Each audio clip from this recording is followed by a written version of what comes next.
hanya dari 4 istri 106. Pada ya Pak Basit, mungkin nggak 106 anak dari 4 istri? Jadi per ibu 25. Ayah enggak gitu kan. Laki-laki bisa saja, perempuan nggak bisa. Oleh karena itu dalam beberapa riwayat, tak kala hamil istri yang ini, sahabat Anas bin Malik nikah lagi dengan yang lain.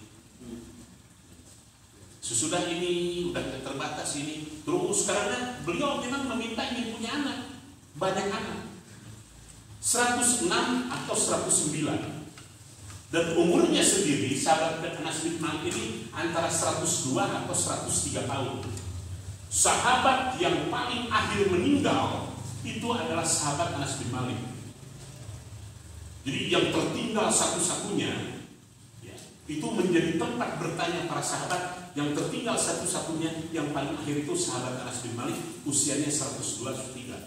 Anak 106 sampai 109, umur 102, 103. Sekarang kekayaannya kalau bapak-bapak ziarah ke Madinah, kita sering dibawa ke kebun Anbar atau kebun itu. Nah itu banyak peninggalan kebunnya sahabat Anas bin Malik.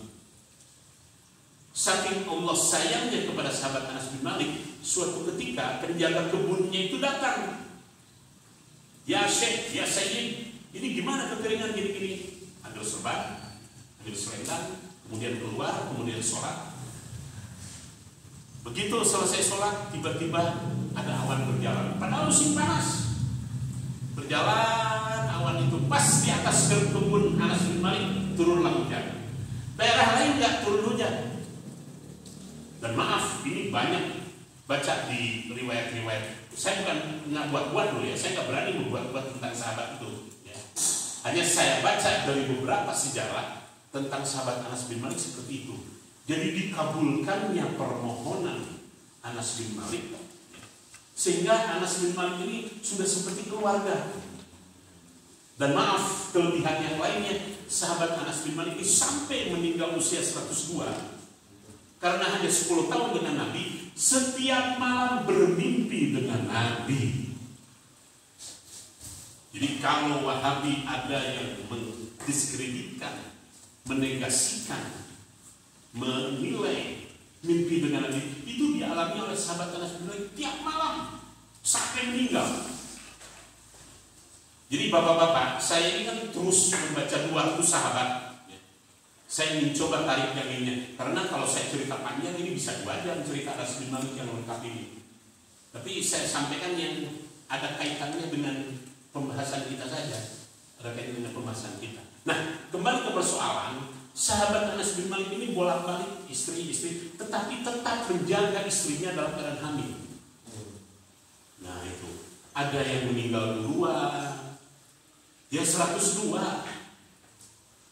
Nah terus di mana laki-laki umur 100 masih punya anak?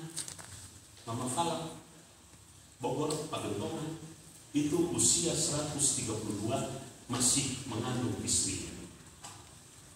Putranya Pak Cecep almarhum Profesor Dr. Cecep Sarifuddin, cucunya sekarang yang menjadi Dirjen di Kementerian Agama Profesor Ali Ramdhani, itu cucu Mama Falak. Sama Al-Bantani itu bagus ya Alawi itu 136 usianya. Ada fotonya di diklat itu almarhum Abah dengan Mama Falak. Memang betul-betul ahli falak. Nah, jadi sahabat Anas bin Malik sangat menghargai yang namanya institusi pernikahan, walaupun sudah cerai, tetapi sahabat Anas bin Malik selalu menghitung-hitung kekayaannya harta untuk mantan-mantan istrinya. Nah ini konsekuen. Orang apa nih? Jadi lepas begitu saja. Nah, jadi kita harus memahami utuh. Yang pertama tadi, tidak diangkat, tidak jadi celah.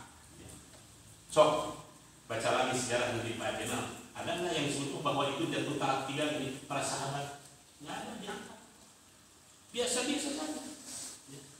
berlangsung sampai punya anak 106, sebagian riwayat 109, umur sampai 102. Dan Masya Allah, sahabat Anas bin Malik ini termasuk sahabat yang sangat mencintai Nabi, dicintai Nabi, dan mencintai zuriyah Nabi. Makanya waktu terjadi pembantaian dan sebagainya, sahabat Anas bin Malik itu berkata, ya Allah, kok kenapa Husain diperlakukan seperti itu? Kenapa kita tidak mengingat ke kakeknya yang sudah berjuang sedemikian rupa, gini. Makanya saya sebutkan sekarang terakhir itu kan, kenapa kaum Wahabi benci sekali sama Nabi? Saya angkat itu 17 poin kan. Yang pertama, ingin membongkar makam Nabi itu Wahabi. Jasa Mbah Hasyim, jasa Mbah Habasbullah datang ke sana dengan komite hijaznya, akhirnya dibatalkan pembongkaran. Sekarang saya maaf ya, bukan hanya karena saya Habib, karena saya Dzurriyyah ya, kok rada tertega, saya sampai menangis. Masa kok tega-teganya ngomong bahwa Abdullah dan Aminah itu masuk neraka, ibu dan bapak Nabi masuk neraka, ya Allah. Oleh karena itu untung ada yang namanya berjanji, dicoba diangkat Abu Thalib, kemudian Sayyidina, kemudian Maulid, kemudian apa, sampai ke bekas-bekas petilasan Nabi. Kalau bisa nggak boleh ada. Coba bayangkan Maulid Nabi saja di sana, yang di depan Masjidil Haram itu kan, aduh, dibuat seperti itu, nggak ada penghargaan sekali sama Nabi. Nggak ada. 17 poin kan saya sampaikan itu. Nih, bentuk kebencian Wahabi terhadap Nabi. Kata Sayyidina nggak boleh, Murdan nggak boleh, syafaat tidak ada, Nabi manusia biasa, wah, dan sebagainya. Ya Allah ya Rabbi, betul manusianya mah manusia, tetapi derajatnya beda. Derajatnya beda. Satu contoh saja, pernikahan Rasulullah dengan para istri punya motif yang berbeda-beda dan sangat mulia, sangat agung. Jadi contoh misalnya, ternyata satu-satunya pernikahan yang langsung Allah menjadi walinya itu Nabi pada saat dengan Zainab, tidak pakai wali. Coba cari keterangannya. Aku dinikahkan dengan Rasul, langsung Allah yang menikahkan. Tuh kan. Jadi kalau bapak-bapak baca sejarah, aduh Masya Allah, asik sekali ya. Asik sekali karena kita bisa lebih meyakinkan masyarakat. Dan banyak lagi kelebihan-kelebihan Anas bin Malik. Jadi 4 Anas bin Malik dikabulkan, dan hampir semua sejarah mengatakan kalau tidak karena keturunan Anas bin Malik, mungkin kita banyak menerima ilmu yang terputus. Termasuk Imam Malik sendiri keturunan Anas bin Malik. Madhab Maliki itu Medina hanya generasi kesekian. Nah, ada beberapa hikmah yang bisa kita tarik. Saya sering menangis itu. Yang pertama, sahabat-sahabat Rasul itu kebanyakan orang-orang yang tak punya. Kemudian yang kedua, rata-rata yatim. Yang ketiga, budak-budak gitu kan. Ya. Dan bin Harisah saja, aduh ya Allah ya Rabbi, saya berikan. Karena diperangi, kemudian dibeli oleh Hakam itu keponakannya Siti Khadijah, diserahkanlah kepada Siti Khadijah. Setelah Siti Khadijah menikah dengan Rasul, Zaid diberikan kepada Nabi. Ayahnya yang namanya Harithah itu kan datang, udah aku beli lagi gini, sampai terbengong-bengong ayahnya Harithah itu. Jadi kamu lebih memilih orang yang memperlakukan kamu budak, mau enggak? Aku tidak diperlakukan budak, wahai ayahanda. Tidak mau kan? Dan bin Harithah. Tapi di situ ajaran Islam. Jadi setiap sahabat rata-rata melahirkan hukum-hukum, karena hukum Islam banyak muncul dari studi-studi kasus. Kasus ini muncul, lahirlah hukum ini. Kasus ini muncul, lahirlah hukum ini. Kasus ini muncul, lahirlah hukum ini. Saya kira bapak-bapak itulah yang dapat saya sampaikan. Saya tidak bisa menyampaikan secara utuh tentang sahabat Anas bin Malik. Baca saja yang lebih lengkapnya. Jadi hanya motivasi saja, gitu kan. Cuma diberi kesempatan 2 bulan mencari sahabat ini, gak apa-apa.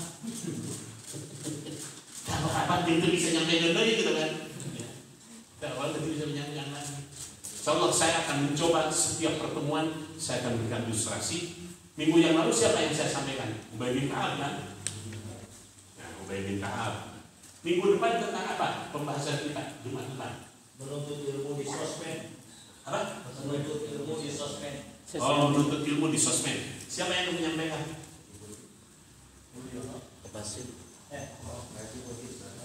Boleh. Oke. Pembahasnya siapa? Pembandingnya. Coba pembandingnya juga. Dan bapak-bapak, saya nanti mungkin untuk Januari Pak Lukman, Pak Janal, untuk Januari kita akan coba ini lagi, terutama yang berkaitan dengan Basul Masail. Dan saya minta sudah mulai dengan kitab lah, dengan kitab. Baik, Muhalla, Mufhim Muhtaj, Nihayatul Muhtaj, ya. Kemudian Majmu', Syarh Hadar dan sebagainya sudah mulai di ini, sehingga kita itu kaya. Dan kayanya itulah yang menjadi modal awal untuk kita mulai terjun ke masyarakat. Kalau hanya sebatas ilmu di sini saja, jadi salah satu kata-kata dari sahabat Abu Darda, mudah-mudahan bisa saya sampaikan sahabat Abu Darda. Apakah sahabat Abu Darda, apakah sahabat Zaid bin Haritsah, ya, atau siapa minggu depan nanti saya lihat apakah terkait dengan tema atau tidak, gitu kan. Kata Abu Darda, kalau ilmu yang kita peroleh tidak boleh kita cicil dengan kita amalkan. Mengamalkan ilmu yang kita peroleh ya dengan kita menyampaikan lagi kepada yang lain. Selain kita mengamalkan, itu hilang berkahnya itu hampir 50%. Kehilangan barokah dari dunia. Sekian, maaf apabila ada hal yang kurang berkenan. Ihdinas siratal mustaqim, fa idza faragha fansab wa ila faragha wallahu muwaffiq ila aqwamit thoriq. Wassalamualaikum warahmatullahi wabarakatuh. Wasama lulus ya nang teh. Alhamdulillah, terima kasih saya ucapkan. Kemudian terima kasih kepada para ustadz, para kiai,